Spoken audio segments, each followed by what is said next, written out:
Congratulations. By this point, you're running a successful bootstrap business.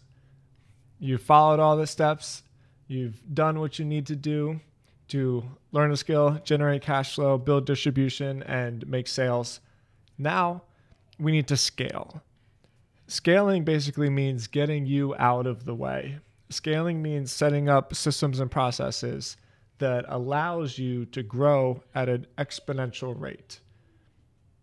How do you do that? Well, there's a lot of different ways, and those ways can differentiate depending on the model of the business that you're growing.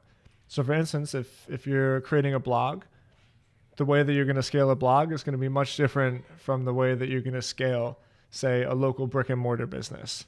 However, no matter what type of industry you're in, no matter what type of model you're following, the trick to scaling is always dependent on one word, and that word is leverage.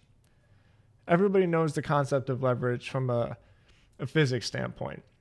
If I have a lever, let's say I have a crowbar, I can use that lever to generate leverage and move something that I wouldn't be able to move by myself. The lever itself created leverage, and it multiplied the amount of output I was able to generate through my input, right? So leverage is the key to scalability.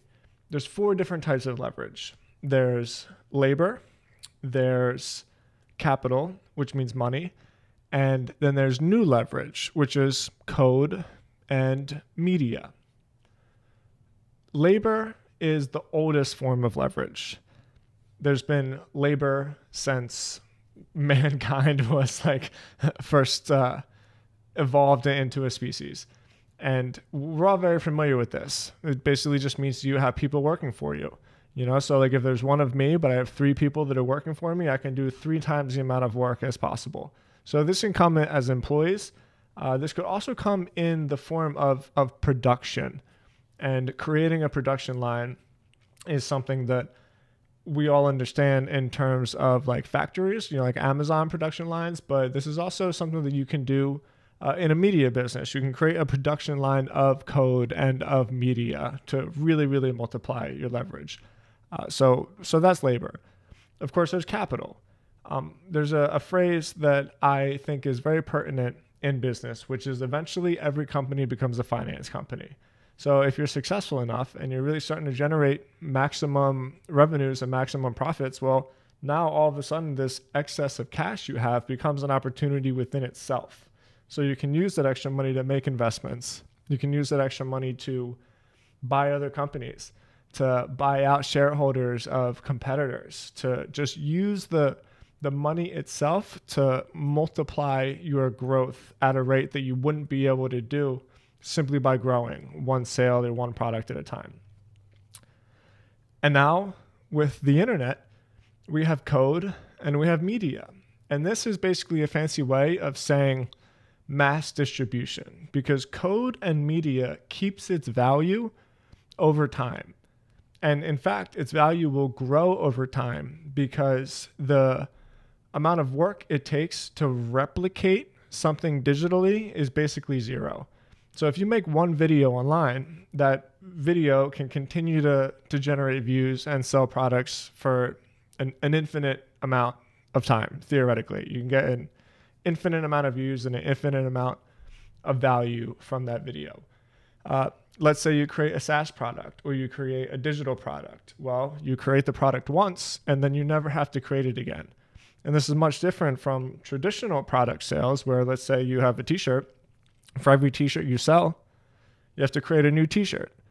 So clothing companies don't have the same amount of leverage that digital product companies do, because for every item of clothing that they sell is an item of clothing that they had to produce. Whereas with a digital product, that's not the case. You can produce it once and sell it an infinite amount of times. So whether you're building a service business, whether you're building a product-based business, there's always ways to scale. And I'm going to go through this in much more detail if you decide to follow through and buy the full version of this course, because agencies have ways to scale, to use leverage. Digital product businesses obviously have ways to scale and use leverage. Brick and mortar businesses is the same thing. Ultimately, the point is to get you out of the day-to-day of the business so that you can grow the business itself. You get out of the business so you can work on the business. And as long as you have this philosophy in your head, you have this mindset, you'll continue to see success because your work will be multiplied by the amount of value it creates. Your work itself is going to have leverage. That's how you go from a bootstrap business that you started in your garage to Apple. And ultimately, that's the goal.